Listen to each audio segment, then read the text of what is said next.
আসসালামু আলাইকুম, welcome to my channel. সবাইকে নববর্ষের শুভেচ্ছা জানিয়ে শুরু করছে আমার আজকের এই পর্ব। হোটেল স্টাইলে মুসমুসে বেগুন ভাজা। আসছে পয়লা বৈশাখে পান্তা ইলিশের সাথে যদি এমন মুসমুসে বেগুন ভাজা হয় তাহলে তো মন্দ হয় না। তাই আপনাদের কাছে সহজভাবে কিভাবে মুসমুসে বেগুন ভাজা তৈরি করবেন তার পুরো ডিটেলস থাকবে আমার এই রেসিপিতে। আশা করছি পুরো ভিডিওর সাথে থাকবেন। চলুন যাওয়া যাক মূল রেসিপিতে। মুসমুসে বেগুন ভাজার জন্য প্রথমে আমি এখানে বড় একটা বেগুন নিয়েছি।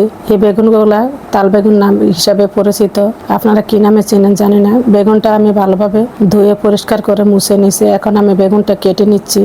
বেগুন কিনতে গেলে একটু বড় সাইজের বেগুন কিনবেন, যাতে একটাতেই আপনার পুরো পরিবার হয়ে যায়। আমি একটা বেগুনই কিনেছি।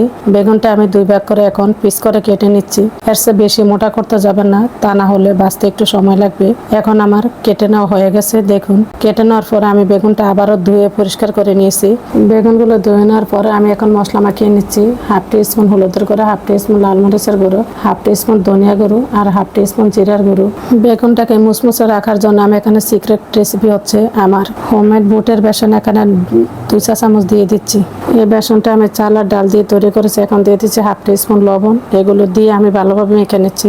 যদি মনে করেন যে একটু শুকনো লাগতেছে তাহলে একটু পানির ছিটা দিয়ে অবশ্যই নিতে হবে, তাহলে মশলাটা ভালোভাবে বেগুনের গায়ে লেগে যাবে। অবশ্যই ভালোভাবে আস্তে আস্তে মাখিয়ে নিতে হবে। মেখে নেওয়া হয়ে গেছে। দেখুন, আমি দুই পাশে ভালোভাবে মেখে নিয়েছি।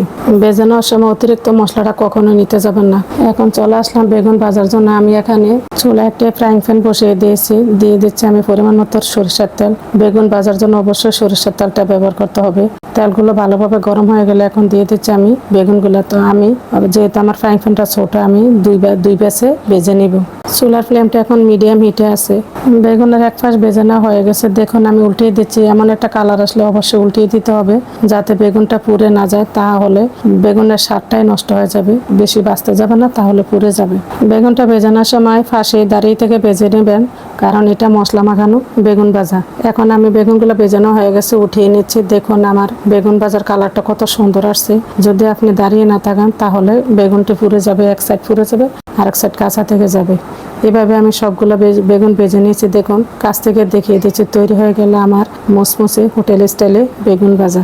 বেগুন ভাজাটা অবশ্যই গরম ভাতের সাথে পরিবেশন করবেন, খেতে কি যে মজা। আমি এখন গরম ভাতের সাথে পরিবেশন করে দেখিয়ে দিচ্ছি। আমার এই রেসিপিটা আপনাদের কাছে কেমন লেগেছে অবশ্যই কমেন্ট করে জানাবেন। ভালো লাগলে পাশে একবার হলো ট্রাই করে নেবেন আসছে পয়লা বৈশাখে। আর প্লিজ অবশ্যই লাইক কমেন্ট শেয়ার করে দেবেন। এমন আপডেট রেসিপি পেতে আমার চ্যানেলটা অবশ্যই সাবস্ক্রাইব করে ফলো দিয়ে সাথেই থাকবেন। আবার দেখা হবে নতুন কোনো রেসিপিতে। আল্লাহ হাফেজ।